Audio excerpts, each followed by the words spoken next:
everyone. This is your host and host, founder and CEO Aerobay, Neha Chauhan, and welcome to the very special episode of the Aerobay podcast. आज हमारे साथ एक very special guest है. He is the man of the hour. Damodar sir, welcome. He is the trustee of the one of the biggest school group, SMS School, based out of Jaipur, and it's a truly honor, sir, that आज आपने थोड़ा time निकाला, आज हमारे साथ आप बैठे हैं, हमारी ऑडियंस के साथ बैठे हैं. I am sure today's podcast is going to be very very exciting.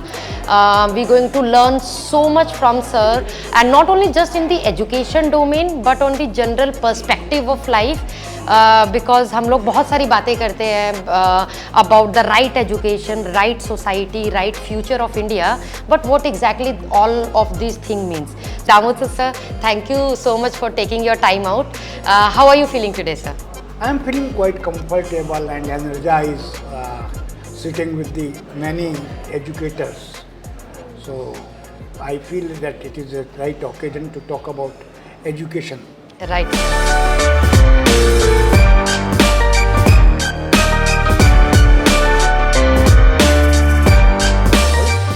Sir, because you've been part of education world from such a long time, and we talk a lot about future of education. But before I come into the academics, I want to understand education in form of our society, that where exactly are we going? Right, marks, future, all of those things going to come later. Here we are developing and building electric car, and here we are at the same time, you know, such a harsh incidents happened in Kolkata. What are we teaching our boys or even girls for that matter? What is happening? Actually,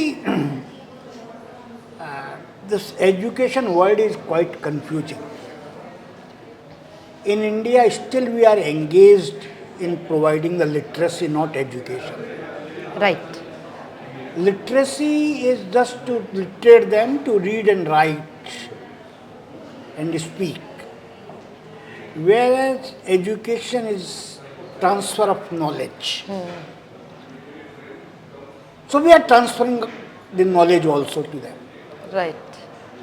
But how this knowledge is going to help one in his life, to serve himself, to serve his family, his society, and ultimately the nation. That is missing. That the application of education is missing.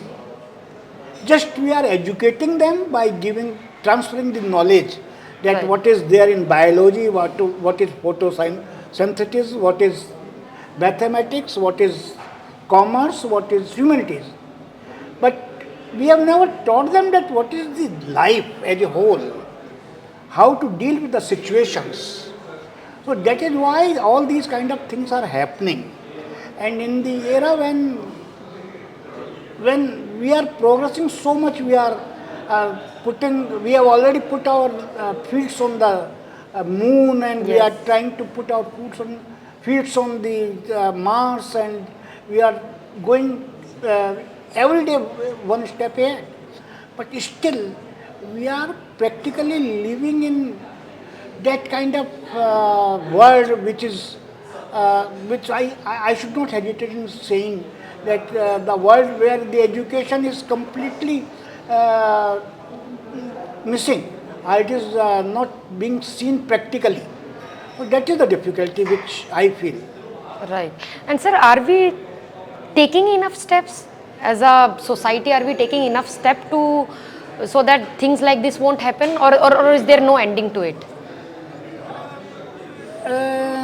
Everybody wants to take the step, but believe me, and I am saying it more often and bluntly, that our education system has not been able to develop because of two reasons.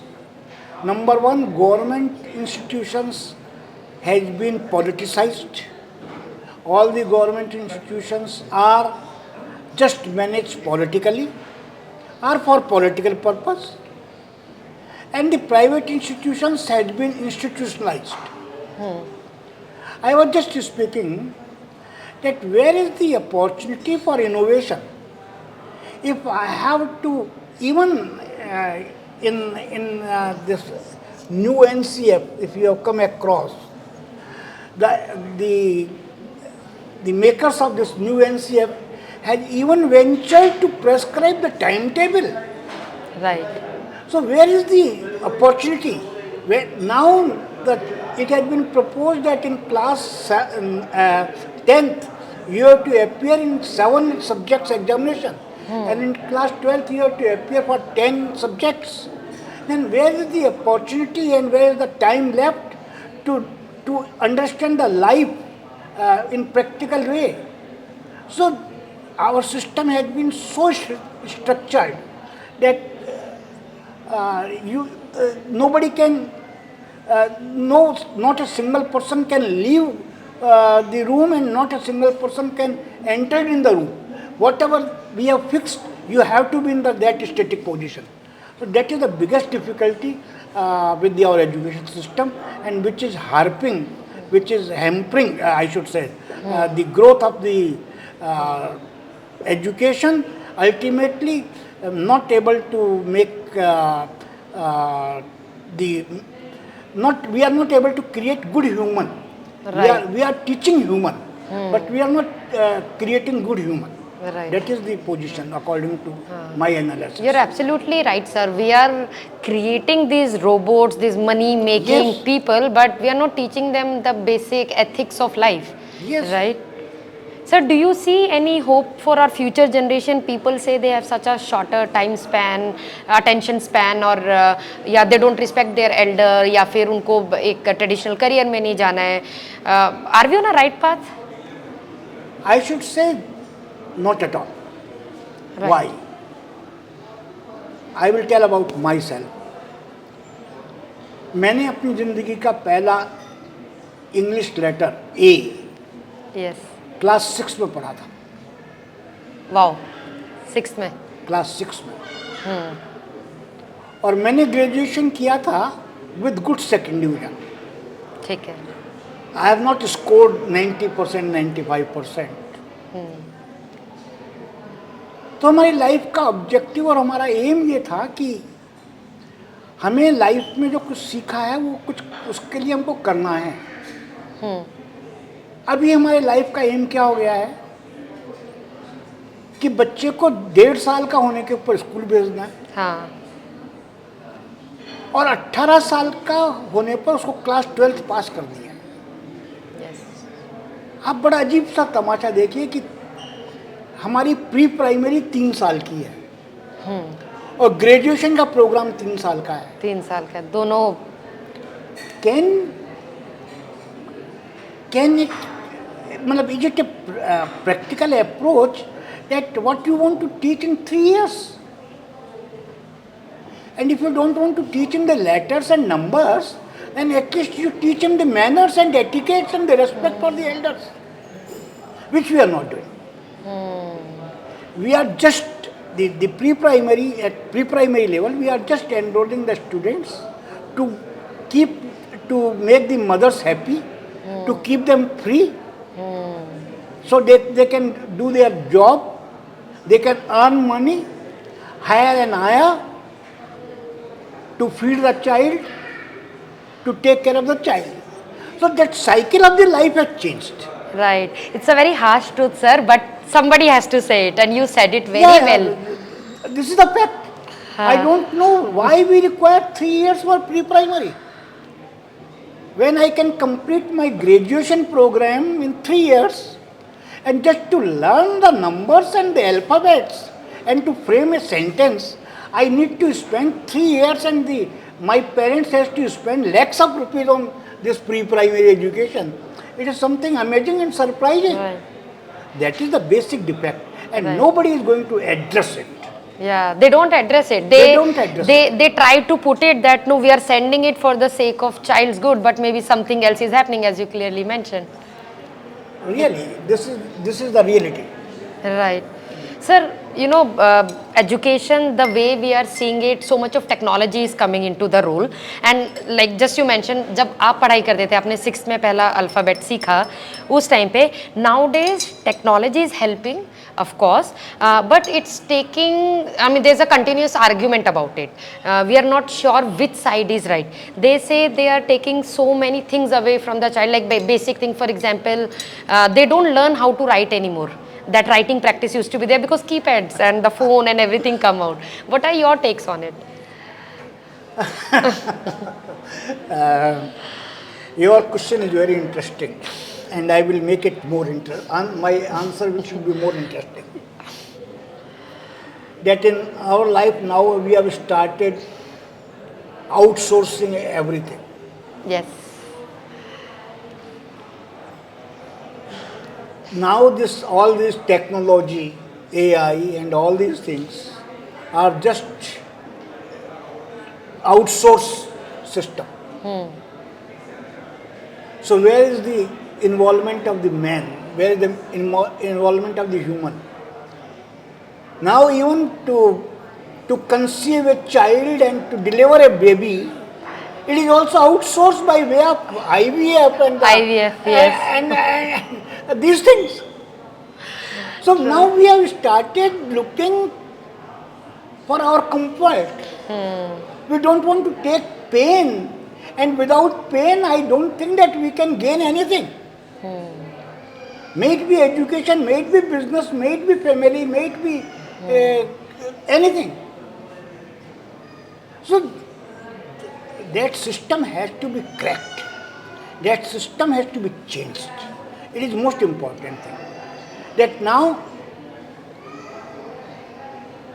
we are hiring people for computers, we are hiring agencies for AI, everything is outsourced. So now it looks that now it has become some kind of a new venture where these are making human redundant. Someday I have to. Now what is happening? I am talking to my grandchild who is in my next room on mobile. Yeah, that is happening. Even my mother calls me sometime from side room. खाना खा लेते हैं. खाना खा लेते हैं. Is it a way of life? No. And that is what is missing. And that has to be taught.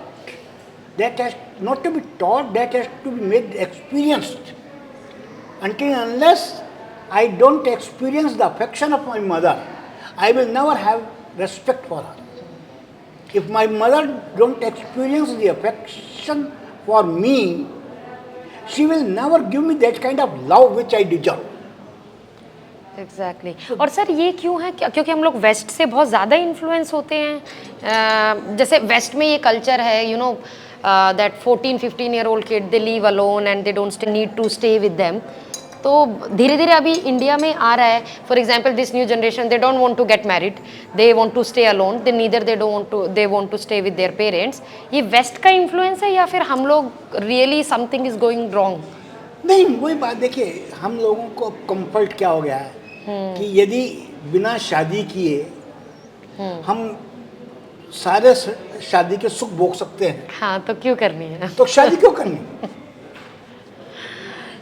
सही बात है सर तो ये जो हम एक हमारा माइंडसेट बन गया है वो माइंडसेट आगे जाके आने वाले समय में बड़ा दुख देगा अभी marriageable age I was advocating throughout my life that जो marriageable age है it should be in between 20 to 25 years.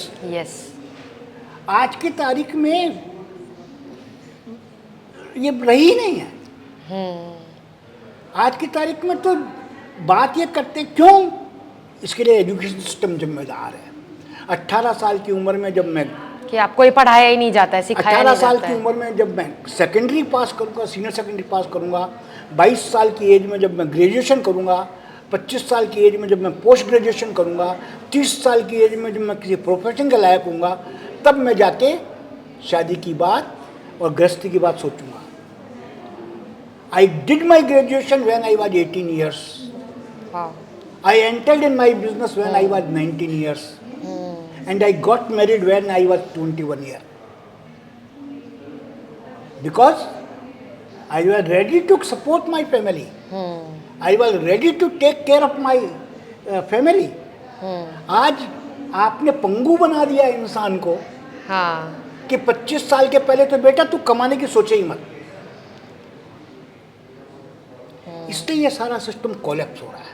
ये बात तो आपने सर सही बोली कि बहुत कम लोग हैं जो सच में 25 साल की उम्र से पहले कुछ करते हैं, अदरवाइज तो they are still lost. Yes, they are completely lost.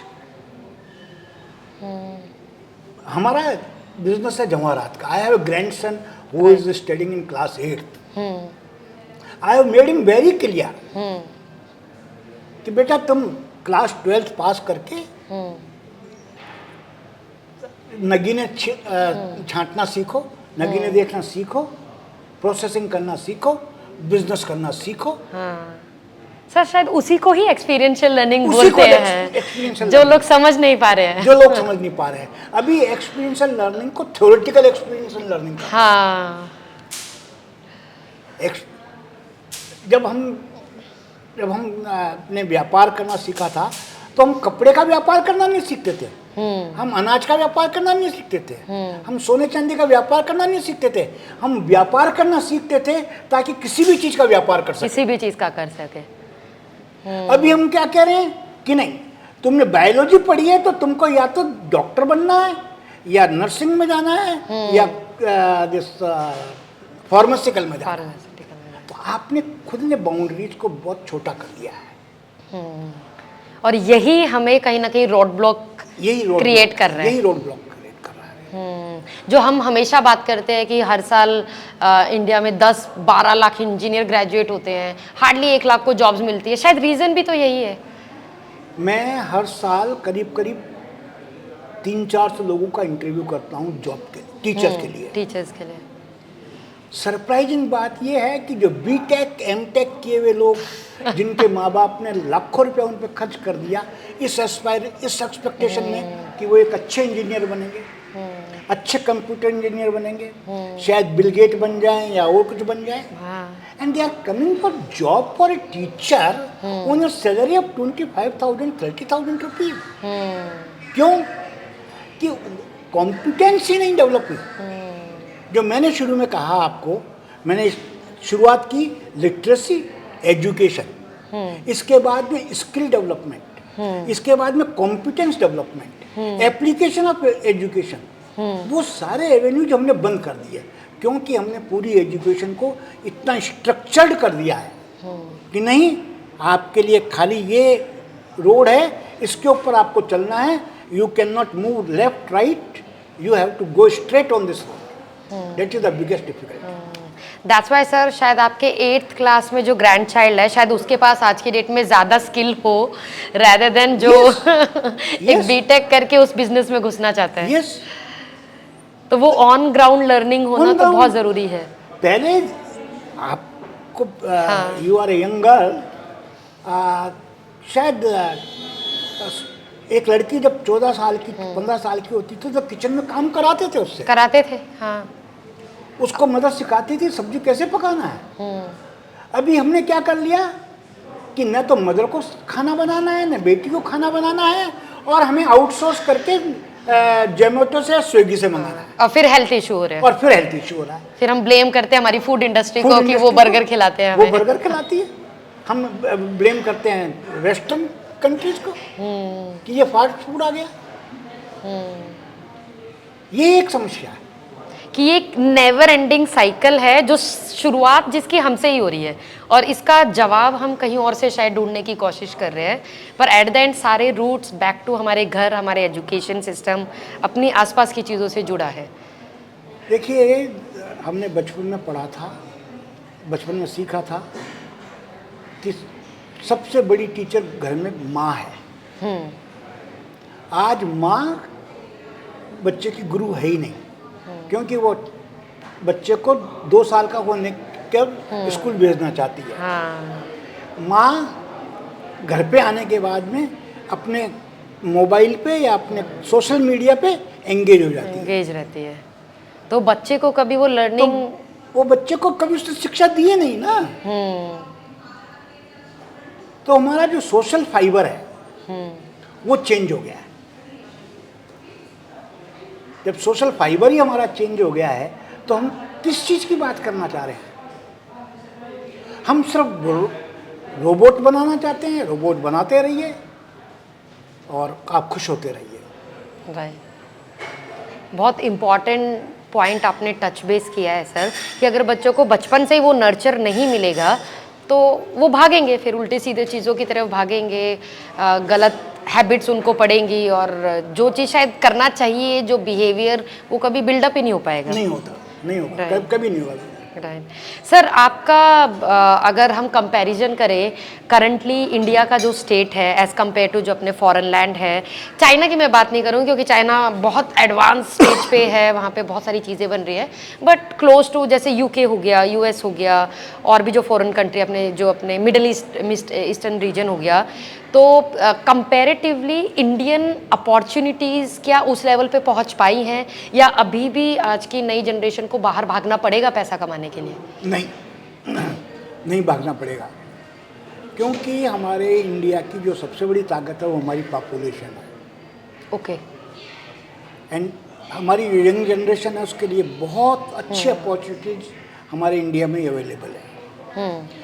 हम खाली बाहर की ग्लैमर को के लिए बाहर जाते हैं, आज़ादी के लिए बाहर जाते हैं। हाँ, ये एक्सक्यूज़ है शायद। मैं एक आपको भी मैंने अभी बात कही कि जब शादी किए बिना शादी का सुख मिल सकता है तो मैं तो शादी क्यों करनी है? ऐसे ही मैं आपको एक बात कह रहा हूँ कि यदि मेरे को बिना, अगर बाहर जाके मेरे को कोई देखने वाला ना हो, आपसे मैं एक बहुत प्राइवेट बात शेयर कर रहा हूँ पब्लिकली। मैं सन 80 से और अब तक गोवा के अंदर मैं 5-6 बार जा चुका हूँ। हाँ। और गोवा के बीच पे कौन लोग हैं ज़्यादातर? Youngster, newly married couples. हाँ, या पार्टी वाले लोग, या पार्टी वाले लोग। वहाँ क्यों नहीं फैमिली वाले लोग जाते ज़्यादातर? क्यों? और ये लोग क्यों जाते हैं? वो इसलिए जाते हैं कि वहाँ हमारे कोई जानने वाला नहीं है, हमको कोई देखने वाला नहीं है, हमें वहाँ स्वतंत्रता है जो कुछ चाहे करने की। बिल्कुल सही बात है। इसलिए वो चीज़ पॉपुलर है, वो एक पॉपुलर डेस्टिनेशन है उनके लिए। हम यहाँ अपॉर्चुनिटी के लिए बाहर जाते हैं, नहीं जाते, वो मैं अभी उस पर नहीं कहना चाहूँगा, लेकिन जितना बाहर जाके हम कमाते हैं उतना ही हम खर्च करते हैं। हाँ। वहाँ का हमारा जो डेली एक्सपेंसेस है वो उतना ही ज़्यादा है। तो खाली ज़्यादातर लोग इसलिए जाते हैं कि वहाँ हम अपनी स्वतंत्रता से रह सकेंगे और कोई हमारे को देखने वाला, रोकने टोकने वाला नहीं है। वो एक कारण है। और इसलिए शायद जब वो लोग वापस आते हैं तो वो ऐसा बिहेव करते हैं कि हम लोग सेट ही नहीं हो पा रहे हैं। सेट ही नहीं हो पा रहे हैं, फ्रस्ट्रेशन में। आज एक बच्चा ये पूछता है कि आप मेरे को रोकने वाले कौन होते हो? तो ये एक बच्चा पूछ रहा है जिसने अभी शुरुआत की है। वो कहता है कि अच्छा मैं अपनी मर्जी का ये खाना नहीं खा सकता है? मतलब बच्चे को अपनी मर्जी का, आज बच्चे को खाना वो चाहिए जो वो टेलीविजन पे देख रहा है, उसको वो खाना नहीं चाहिए जो उसकी माँ रसोई में बना रही है। तो हमारा माइंडसेट ही सब उस तरफ हो गया। तो हमारे को इस समय एक सोशली सोचने की ज़रूरत है। एजुकेशनली तो हम सोचते रहेंगे, लेकिन मेरा मानना यह है कि हमको सोशली भी साथ साथ सोचना चाहिए। Right, absolutely sir. मेरा लास्ट क्वेश्चन ये है कि जो भी 20 साल का बच्चा या जो यंग पेरेंट्स आज आपको सुन रहे हैं, आप उनको एक क्या लाइफ एडवाइस देना चाहेंगे? क्योंकि यंग पेरेंट्स परेशान अपने बच्चों को लेके कि क्या हम लोग कराएं और कैसे हमारा बच्चा सक्सेसफुल हो सकता है, एंड बच्चे बहुत लॉस्ट हैं, they don't know what to do. आप उनको एक क्या एडवाइस देना चाहेंगे? मेरी एडवाइस ये है कि आप बच्चे की क्या काबिलियत है, अगर आप अपने बच्चे की काबिलियत पहचानने के लिए भी आउटसोर्स कर रहे हो एजेंसी को। बहुत सारे कैरियर काउंसलिंग हो गई है आजकल,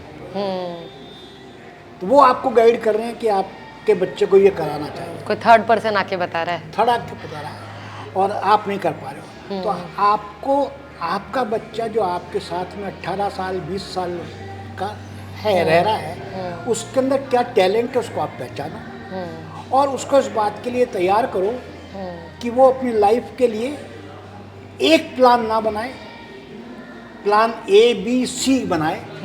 यदि A सक्सेसफुल ना हो तो B भी कर सके और B सक्सेसफुल ना हो तो C भी कर सके। उतने हाँ प्लान्स होने चाहिए, प्लान होने कि आप एक चीज को पकड़ के मत बैठ जाओ। एक चीज को पकड़ के मत बैठो। हाँ। लाइफ में ऑप्शंस हमेशा होने चाहिए। बुफे क्यों पॉपुलर हुआ? क्योंकि वहाँ आपके पास में खाने के लिए चॉइस है।